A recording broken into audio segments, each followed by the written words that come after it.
Hello guys, in this video I am going to show you how to add expense settings to your trip created on the Wanderlog application. But first I just want to mention, don't forget to subscribe to my channel because at 10,000 subscribers I am going to show you my whole YouTube revenue statistics and growth strategy, how to make money online. Now let's jump into it.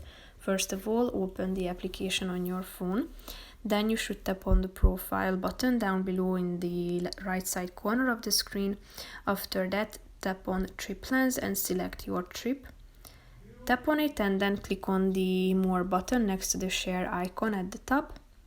After that, click on expense settings, which is the fourth option, and here you can enable the simplify group debt button or feature, meaning that it will settle your group debts with fewer transactions at the end of your trip.